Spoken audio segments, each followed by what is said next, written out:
The courtroom was packed with reporters, lawyers, and interested observers.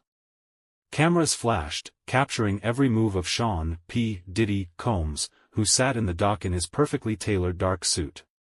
His face was serious, but in his eyes was the same predatory gleam that made him the king of hip-hop and business. The case had been the center of media attention for weeks. Rumors, speculation, unexpected testimony, all of it made the trial a spectacle. Diddy was facing serious charges that could deal a devastating blow to his empire. But no one expected what happened next. When the judge called him to testify in person, the courtroom was dead silent. Diddy slowly stood up, ran his hand through his beard, cleared his throat, and looked at his lawyer, who only nodded slightly. "Your Honor," he began, his voice firm but slightly hoarse. "It's time to tell the truth." A whisper ran through the crowd. The reporters froze, their hands on their notepads, the cameramen tightened their grip on their cameras. "What you've heard so far is just the tip of the iceberg," Diddy paused, giving the audience a second to think. "But today I'm going to say something that will change everything." The judge's eyes narrowed. The prosecutors grew wary. And then, the courtroom seemed to freeze in anticipation. P. Diddy ran his hand over his chin, as if considering his words again. His lawyer sat motionless, his lips only slightly pursed. The prosecutors exchanged brief, tense glances. Everyone sensed that something explosive was about to happen. "You want the truth?" Diddy looked straight into the judge's eyes, then his gaze swept around the room. "There she is. All this time you've been following the wrong person. This is a show that was given to you to hide the real players." There was a surprised buzz in the room. One of the reporters almost dropped the phone he was on live. The judge banged his gavel, demanding silence. "You have to explain what you said, Mr. Combs," he said sternly. P. Diddy smiled, not impudently, but as if he had finally freed himself from a burden. "Up until now, everyone thought I was the main figure in this story. But the truth is, behind the scenes, there are those who are pulling the strings much larger than you realize. What's going on here is a game in which I'm just a pawn." Adams County District Attorney, who was leading the case, stiffened. He leaned toward his assistant and whispered a few words quickly. "Does that mean you're ready to name names?" the judge asked coldly. "Names, places, dates, patterns, I have it all," P. Diddy nodded. "But before I speak, I want immunity." At that moment, everything exploded. Reporters screamed, cameras flashed, and the courtroom was in a state of panic. The prosecutors were shocked. The judge banged his gavel, but the situation was already spiraling out of control. The judge banged his gavel several times, trying to restore order in the courtroom. Journalists, lawyers, even the jury, everyone could not believe what they were hearing. P. Diddy is asking for immunity to turn in someone even more powerful?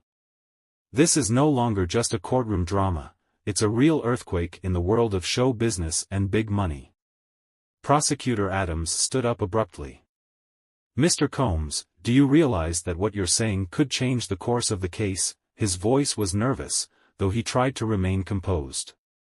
"I do," Diddy said shortly, adjusting the cuffs of his expensive jacket. "You're saying you have evidence?" "Not just evidence," he leaned closer to the microphone. "I have records, contracts, communications, witnesses." That was too much. One of the jurors opened his mouth in surprise. In the front row, the assistant prosecutors were frantically scanning the documents, trying to figure out if this was a bluff. But Diddy didn't look like he was joking. "Are you ready to provide this material?" the judge finally asked. "Only after full immunity is guaranteed," Diddy glanced at his lawyer, who nodded slightly. "If not, I'll play this game all by myself." The judge looked at Attorney Adams. Adams clenched his fists as if two voices were fighting inside him. One wanted to put Diddy in prison, the other wanted to solve an even bigger crime. We demand a recess, Adams finally said, barely holding back his anger. The court declares a recess for 30 minutes, the judge confirmed, banging his gavel. But as soon as Diddy took his seat, his lawyer leaned over and said quietly, almost in a whisper. Are you sure about this? Because if you really go all the way, they might not let you do it. Diddy's eyes narrowed. He understood everything perfectly. Now the game had become dangerous. Diddy sat motionless, staring at the table in front of him. He had made a move that could no longer be undone. The judge had called a recess, but the real drama was unfolding outside the courtroom. In the hallways, the prosecutor's lawyers were discussing the situation feverishly. If he really has evidence, we can't ignore it, one of them said. But it's Diddy. He's a cunning player, maybe he's just bluffing, another objected. At that moment, the courtroom doors suddenly opened. 2 men in black suits entered the building. No badges, no unnecessary words. Their faces were stony. They headed straight for the prosecutor's office. Meanwhile, in the witness room, Diddy leaned back in his chair in a relaxed manner. His lawyer, by contrast, looked tense. You do realize that if you open your mouth, these people won't stop, right? Diddy smiled. They won't stop anyway. But now they need me alive. The lawyer sighed heavily. Do you really think the prosecutor will agree to immunity?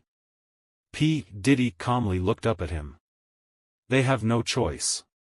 Meanwhile, in the prosecutor's office, the conversation was becoming increasingly tense. One of the men in a black suit, tall, with a cold look, leaned towards Prosecutor Adams.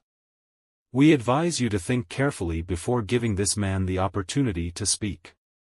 Adams clenched his jaw. Is this a threat?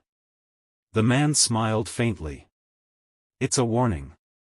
Meanwhile, in the courtroom, the journalists exploded with headlines. Diddy is ready to turn in someone influential. Who exactly does he mean? Mysterious individuals are trying to stop Diddy's sensational testimony. A trial that could change hip-hop, business and politics. Diddy looked at his watch. There were 15 minutes left before the hearing resumed. The break was coming to an end, and the tension in the air was almost physically palpable. Diddy sat in his seat as if nothing had happened, but his eyes were closely following every movement in the courtroom.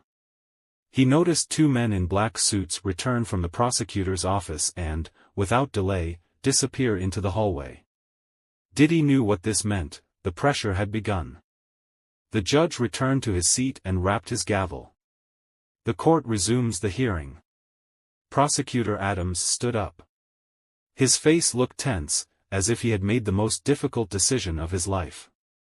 Your Honor, he began, the prosecution has considered Mr. Combs's request for immunity. The courtroom froze. The reporters readied their phones. And we are denying it. An outburst of emotion. Everyone started screaming at the same time. What? One of Diddy's lawyers shouted. Damn it, they're draining him, a voice echoed among the reporters. Diddy just smiled. Quiet in the courtroom, the judge banged his gavel again. Continue, Mr. Adams. The prosecutor cleared his throat. We do not believe that Mr. Combs has made a sufficient case for immunity. Therefore, we insist on continuing the trial. Diddy's lawyer stood up abruptly. That's a lie, and you know it, his voice was angry. He has materials that can. Your Honor, please stop this speculation, Adams interrupted him coldly. But then Diddy suddenly took the floor himself. Your Honor, he said, leaning into the microphone, his voice remained calm, but there was something dangerous in it. Mr. Combs, the judge looked at him sternly, without permission. Oh, come on, Diddy interrupted him. We all understand what's going on here. He turned to the courtroom. They're afraid of me. Not because I'm guilty. But because I know too much. The shocked courtroom froze. Attorney Adams, Diddy glanced at him, which made him pale a little. You got the call, right? They told you that if I spoke, someone would be very sick. Adams remained silent, his fists clenched tightly. Well, Diddy leaned back in his chair. If you think giving up immunity is going to stop me. He paused, glanced at the cameras, and finished. Then you don't know me very, very well. The courtroom erupted before the judge could even bring his gavel down. Diddy had defied the system to his face, and now everyone was waiting to see what would happen next. The reporters, the lawyers, even the jurors were whispering among themselves. Attorney Adams looked like he had swallowed a lemon. He knew perfectly well that the situation was getting out of hand. Mr. Combs, I strongly recommend that you choose your words more carefully, the judge finally spoke, his voice cold. And I strongly recommend that you listen to me, Diddy countered, leaning forward. Because if you think I'm going to keep quiet, you're dead wrong. He paused, letting the tension build. I said I had the evidence. And if you refuse to hear it here. The reporters froze, their phones in their hands. Then everyone will hear it. The courtroom exploded. What was he up to? Attorney Adams understood everything in a second. He knew that Diddy had access to social media, influential friends, the media. If he decided to publish everything himself, then no one else would control the situation. Adams glanced quickly at the judge, at his colleagues, and realized that he had no way out. We are ready to reconsider Mr. Combs' request for immunity, he finally said. A whisper swept through the courtroom. That's right, Diddy smiled. The courtroom fell silent. Diddy had won this round. Attorney Adams reluctantly agreed to reconsider immunity, but everyone understood. Now the main issue was not in the legal intricacies, but in what exactly he was going to reveal. The judge banged his gavel. The court declares a 24-hour recess to consider new circumstances. But Diddy was already acting according to his own script. As soon as he left the room, reporters surrounded him. Diddy, what are you going to do if you are not given immunity? What names are you ready to name? Are you afraid for your life? He stopped, looked back at the cameras, and sent a message. A second later, all the journalists' phones vibrated simultaneously. What is this? Someone began to open the message. A link lit up on the screens. Documents, records, evidence appeared on a closed server. Diddy did not wait for immunity. He published everything. They did not want to listen. He said, not hiding a smile. Now the whole world will hear. The media exploded. Diddy has published secret documents. Politicians, businessmen, the music industry, everyone is under attack. Records that will change the course of the case. What will happen next? Diddy wasn't just defending himself, he started his own war. An hour later, the news had spread around the world. Meanwhile, Diddy got into a black SUV waiting outside the courthouse. His lawyer looked shocked. You do realize that this changed the rules of the game? Diddy finished calmly. He looked at his phone. There were already hundreds of missed calls. Well, he smiled, putting on his dark glasses. Now let them get nervous. The end, or just the beginning?